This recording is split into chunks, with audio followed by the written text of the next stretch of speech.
welcome back to the channel. I'm David Steele and here's me truck, and today we're in Red Thunder and we're about to make a right mess of it. This is why I don't drive third person very much. Let me see if I mess this up completely or will I make it before bumping into the curb. Well, I'll just make it. Maybe. Yes, I think I did. Though I am kind of heading out the end. Let's jump into the cabin and see what's going on. There we go. That's better. Okay, welcome back. Well, let's go ahead and maneuver out of the yard. We've got a trip today that, according to the trip computer, it's going to take us 9 hours and 52 minutes to get there. And we have 9 hours and 43 minutes left in my shift. Now, this isn't one of those runs where I'm going to see if we can get there in the time that I've got, at least before I have to go and sleep. I may well end up doing that over 2 days.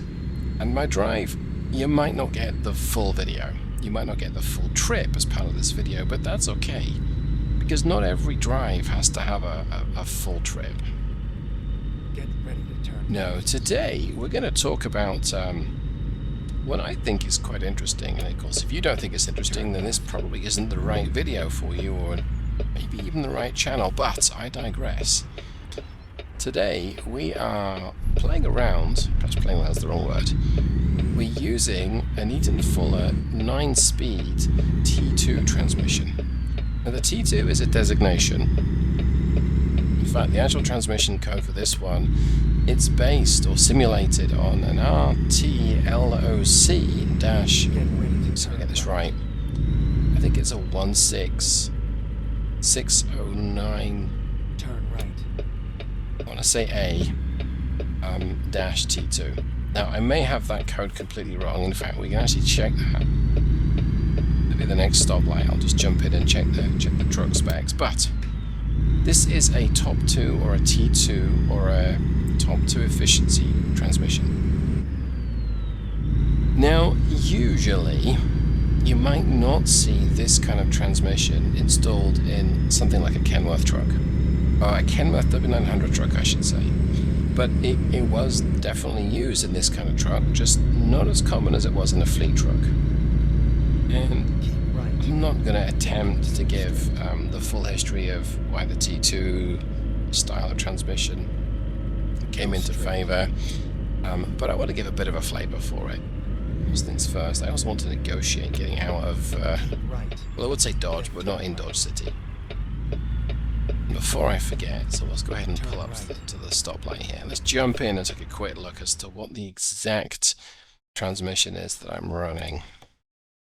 An RTLOC-16909A-T2. Yeah, I think I got that right. And as you can see there, with a 325 final drive. Okay, that sounds fantastic, right? Well, what it doesn't tell you is the engine I'm using. It's a 3406E, so it's a Caterpillar. And it's the 455 rated, which I believe is an exclusive for Kenworths, with 1650 foot-pounds of torque.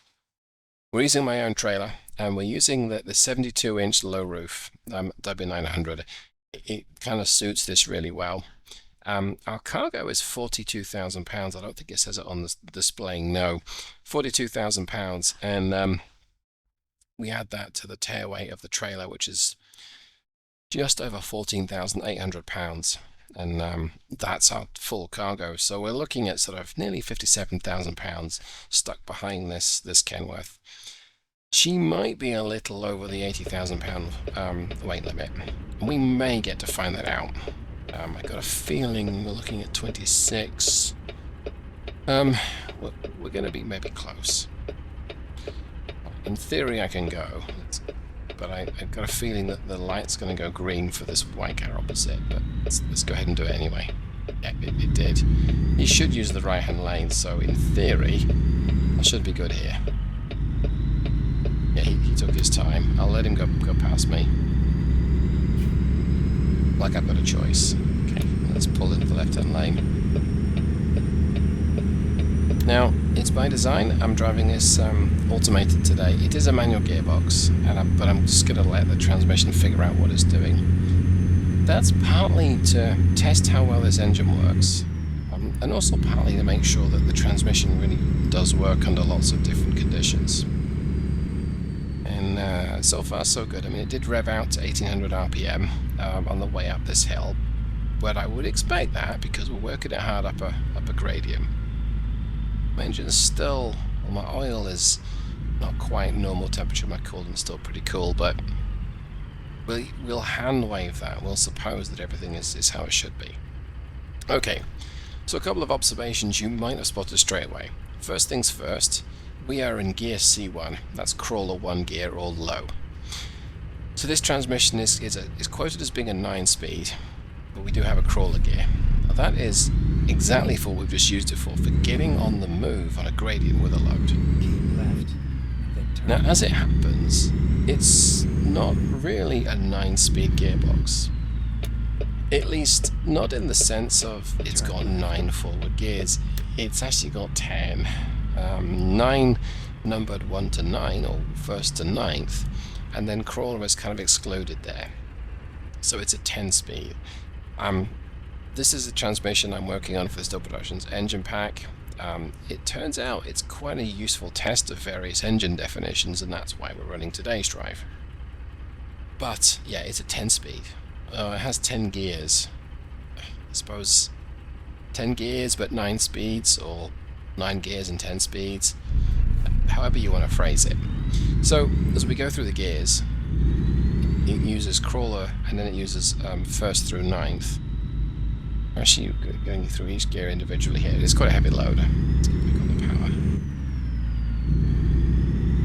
I'm not giving it full beans, but we're giving it a reasonable chunk of power.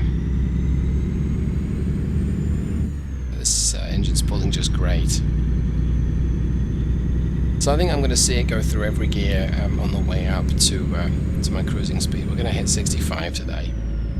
And it's a World of Trucks drive, so we can't go any quicker. We have a speed limiter. Well, we can go quicker, just down a hill. Yeah, it's going through each of the gears one by one, and to be fair, that's what you'd expect from a 9 or a 10 speed. Occasionally you might be able to block shift. Block shift here means you can miss a gear. Although, depending on the handbook, I love the detail, look at this plant to the left. Depending on the detail of the handbook, it might not recommend that. Alright, so it's using 8th at 57. We probably could tease it into 8th gear a little earlier. And let's see, when is it going into 9th? Right, to hit my governor, or my speed limiter. Okay, I'll actually tap it up on cruise. So we're in top gear at 64 miles an hour, and now we're turning over at 1300 revs at 65. For the 3406E, that is probably about where you want it. And I do say probably. I'm not a trucker. I haven't driven this truck. It feels happy at 1300 RPM. I will, or the auto the shift points, will let it shift up into top gear from about the 1200 RPM, because Caterpillar state that its running range, its operating engine range is 1200 to the governor, essentially. Actually picking up speed down a gradient here, but that's okay. Now, it wasn't easy to spot on the way up. We were climbing a hill, but where the T2 transmission comes into its own is it's a double overdrive gearbox.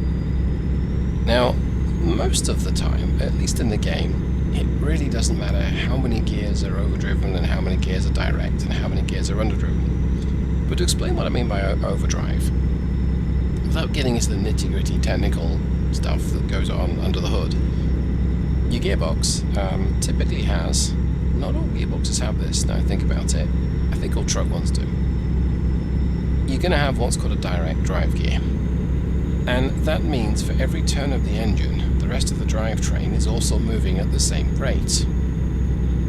Now your differential, your final drive, will typically reduce that ratio. So one turn of the engine does not mean one turn of the wheels at the back driving you forward. But if it's 1-to-1, the gearbox is essentially not in the equation. You've got you take that out of the equation, and in the purest sense, direct drive transmission is the most efficient because the gearbox has friction and moving parts, and you shortcut that. So quite often, for an economy biased truck, you'll see a direct drive gear in use for that very reason. Now, an overdrive gear, that means that your ratio is less than 1 to 1. And so an overdrive gear ratio is 1 to 1. For an overdriven gear, sorry, for a direct drive, even for an overdrive gear, typically most Eaton-Fullers have a top gear ratio of 0.73 or 0.74. Not all of them, there are some exceptions to every rule. And that means for every 100 turns of the crankshaft, your gearbox will reduce that to 73 or 74 turns. Now, in a typical 10-speed with an overdrive, or I say typical, a non-T2 9 or 10-speed, you might go from your overdriven gear, which is typically 1 less than top, to top gear in that one fell swoop. So your engine revs go from 100 for 100 to 100 for 73 with one change. A lot of the time that makes sense. I mean, you're traveling at speed, that works for you. Your lower gears, well, if you've got a ratio of 2 to 1 or 1 to 2 technically, for every 1 turn of the engine, you're turning the driven or the rest of the drivetrain twice. Wait, no, I've got that wrong. Well, no, I've got it depending on which way round you're looking at it. What that means is, for every 1 turn of the wheels, you turn the engine twice. And what that means is, for a given road speed, your engine's spinning faster. Now, if it's spinning faster, all things being equal, and they never are, you're generating more power. As it happens, that depends very much on the engine rev speed and the road speed, so on and so forth. So if I change down right now, which I will try, see if it's going to let me. Yeah, let's force it into manual and let's change down. So I'm turning over at maybe 1550 RPM in 1 less than top gear. My engine can produce more power. It won't need to. I'm traveling on the flat. Let's put it back into automated. Change it up. There we go. That's why you might want to change down when you're climbing a hill, especially if you're moving at higher speed. You need that power to keep the truck moving up the hill. At lower speeds you need torque, and at higher speeds you need power. I'm going to have to merge, I think. Cut my speed a little now. I'm probably going to do something foolish here. No, everyone else is. Whoa, thanks pickup. There's always a white pickup. Okay, where was I? In fact, yes, actually, there's a good case in point here. I'm going to hit resume on cruise control, like so. Tap cruise down to get me up to 55 miles an hour. Now I'm going to leave this alone. I'm not going to assist it, not going to hint up, hint down shift, at least till we get to 55. And then what I may do is hint for the transmission to go up a gear, because it's probably going to stay in, I'm going to say 7th gear, 7. Reach 55. It may change up for me. Just wait a little bit.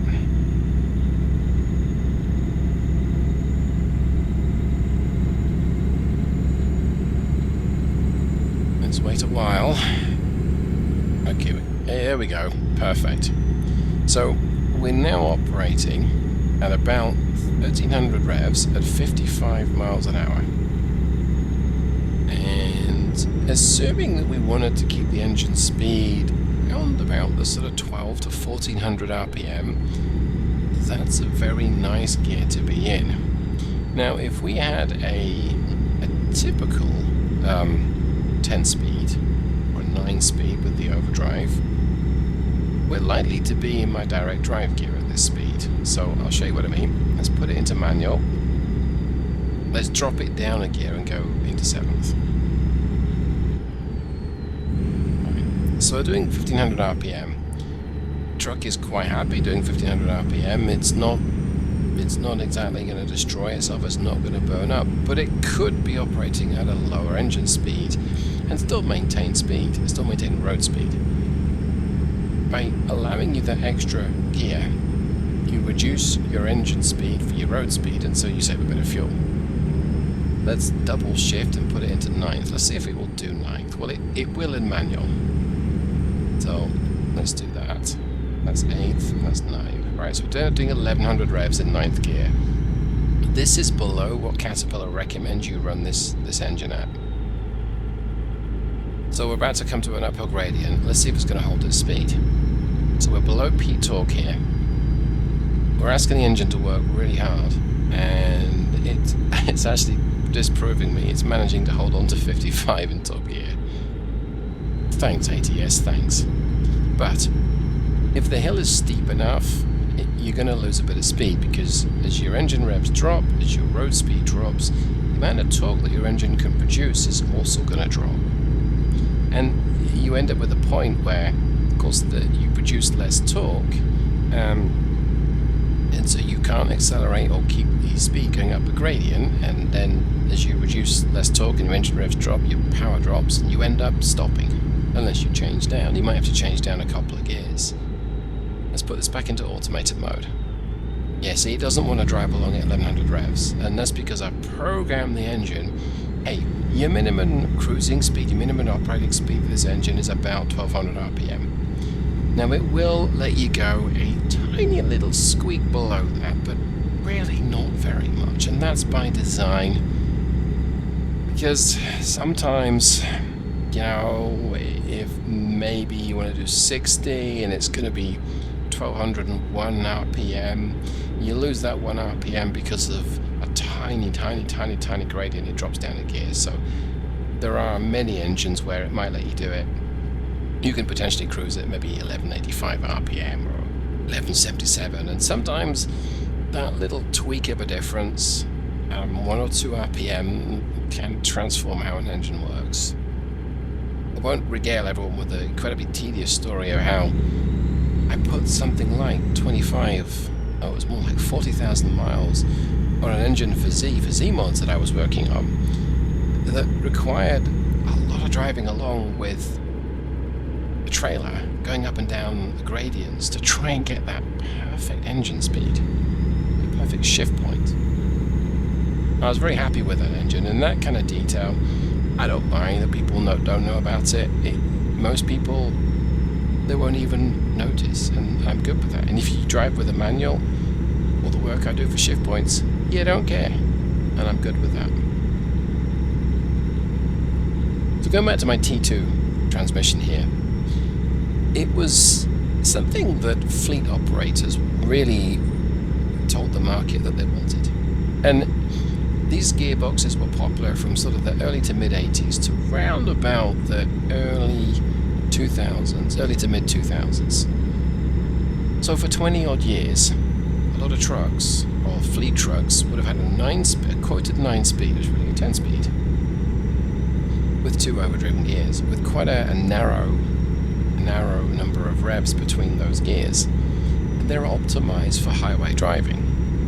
So 65 miles an hour at 1300 revs, with perhaps a conventional 10-speed, I might be doing 1500 revs at this speed. And to be fair, that's what the stock 10-speed would be doing. But here's something else. Notice how when I shift down, let's go ahead and do that again, I'm running at just over 1500 revs. Well, by happy coincidence, this final drive with these 2 overdrive ratios, the gearing in 8th gear is very similar. I'm going to put that back into top, to the stock 10-speed. You have that other here for cruising. So when you think about that, what that means is you've got a 9-speed with the same spread as ratios as a 10-speed.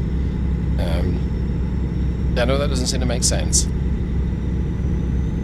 but as long as you've got the similar gearing at the bottom of the range, you've got wider gaps between the gears. Okay, not a very good explanation, and I don't think I can phrase that in a kind of way without using all sorts of diagrams and stuff like that, or getting out a spreadsheet. And I don't really want to do that. I just want to drive along and enjoy the drive.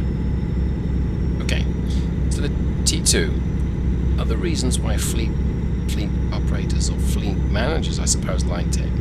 in addition to the extra gear for cruising, and that makes a difference to your bottom line, to your fuel consumption numbers. And we'll look at some examples of that in just a little bit. It's a simpler gearbox for drivers. So in the 80s, 90s, automatic transmissions were not a thing. Now, there were some automatics. You can get an Allison, and it wasn't spec'd on a line haul truck very often. You'd find those in your cattle haulers and perhaps your bulk fuel haulers, because smoothness was very useful. But for hauling today, square tubing, metal square tubing or tubing, nobody cares if it's smooth or not. The metal tubes, whoops, get in your lane, David. Metal tubes don't care how smooth you are. You might care if they come loose of the trailer, but assuming you've stacked it down properly and nobody cares.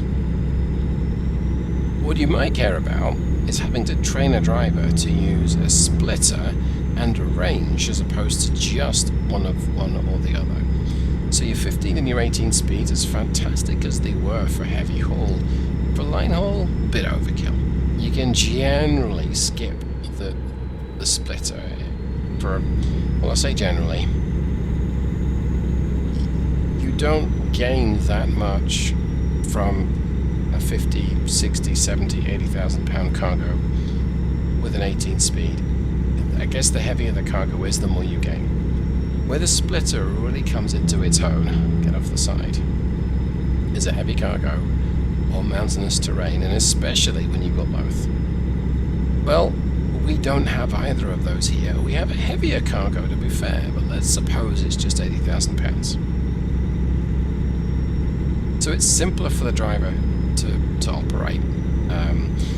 Fewer choices. It's an easier gearbox to master. Its drawback then, well, you have wider ratios lower down in the speed range.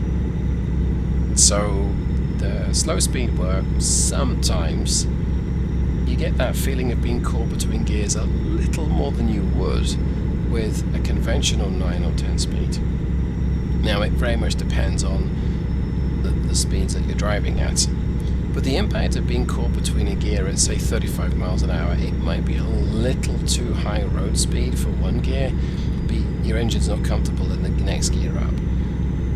You're not going to be spending your entire day at 35, or if you are, it's not, gearbox isn't for that. If you're going to be running around the city, you really want something that's got a nice close stack of ratios for manoeuvring around between stoplights and roundabouts and all that kind of jazz. But this is a line haul transmission. This is for cruising along the interstate, just as we're doing today at these sorts of speeds. Come to a gradient, it's a little steeper than your engine can cope in that gear.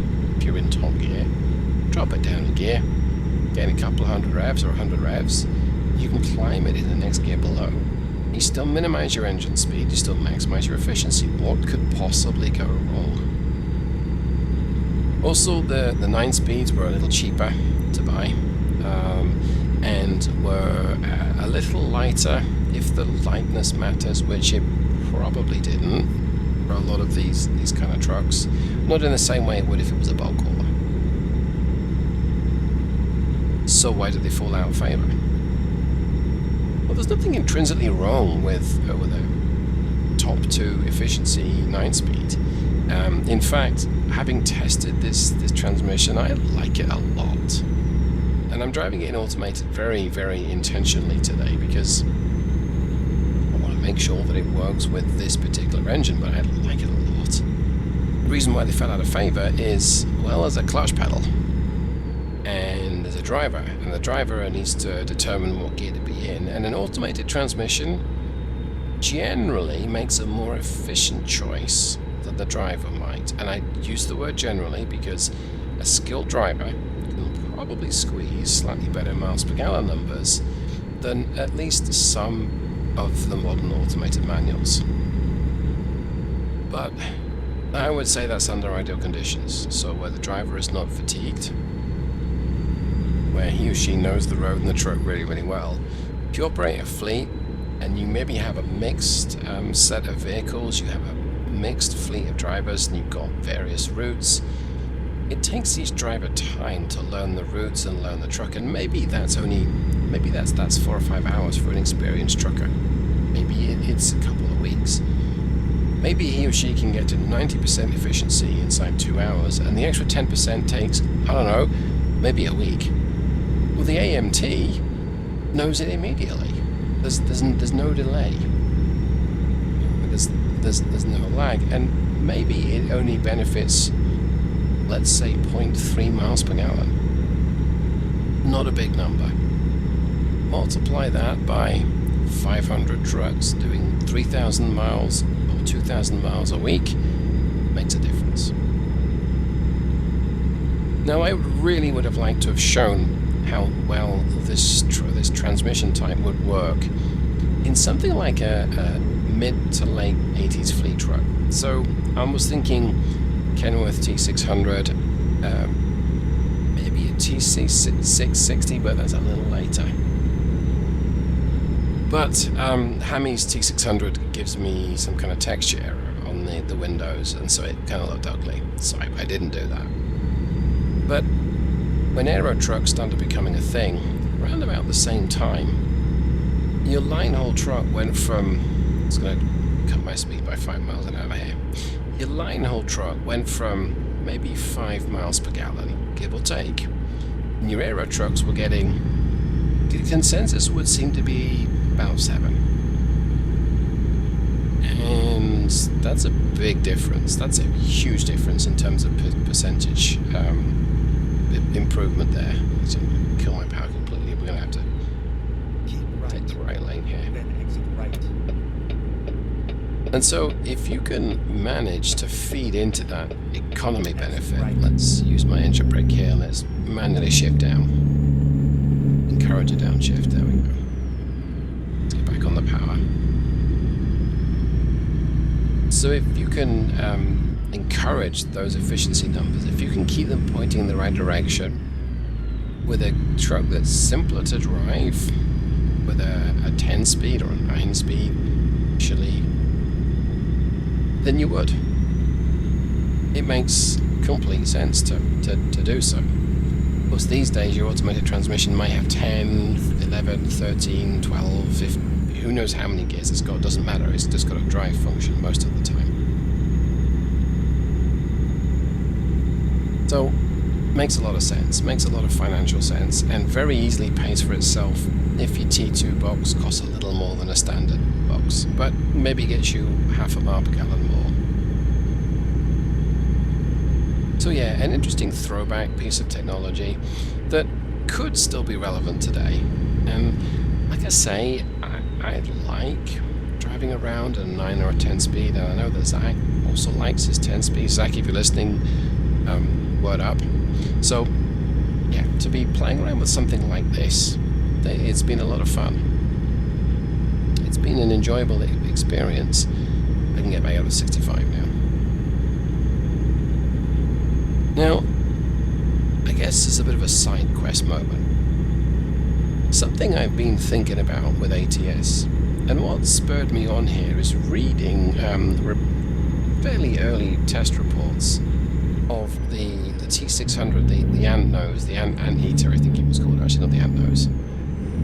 My speed down to 50, come on, bit of engine brake there.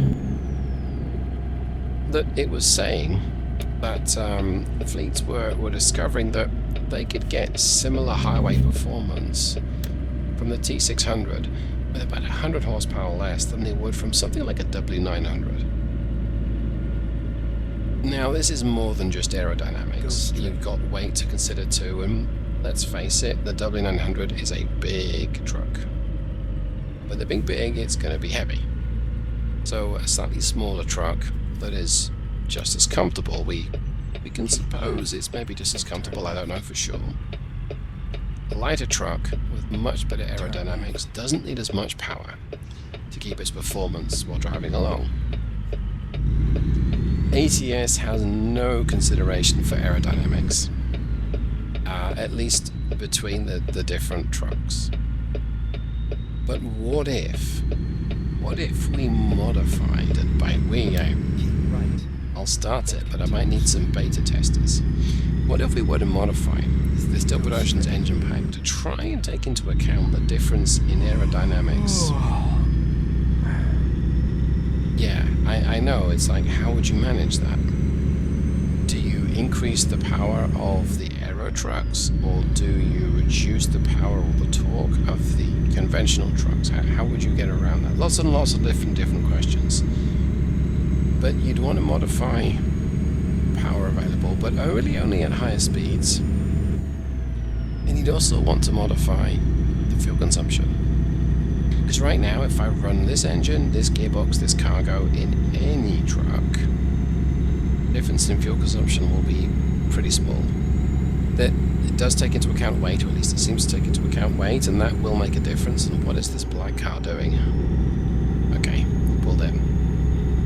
That's probably me faffing around. So I think that there's an experimental mod that's weaving away in the back of my mind that says, hey, if you're using this engine in this truck, then flatter or diminish the torque output at these engine speeds, or maybe in these gears. Go straight. I think it's only going to work under a very limited set of circumstances, and it's probably not for general release, but it's oh so tempting to just try that. But if you have any thoughts on that, go ahead and just leave a comment below. Let me know what you think. If you think it's a crazy idea that only you and 3 other people, or me and 3 other people, would find interesting, it's probably not worth doing it and releasing it in the Steam Workshop. But if I get enough feedback and people think, I mean, how hard could it be? Then sure, let me know. Because you never know. Maybe something like this could transform how I play the game, and that might be the same for someone else. Well, I've barely got any external views of Red Thunder today,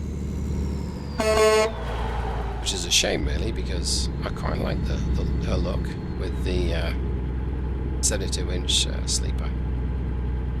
Don't you dare turn. Oh my word, did you really just do that? Okay, that was a full-on brake, and I'm probably going to weld my brakes if I sit here with the parking brake on. That is going to call it for today.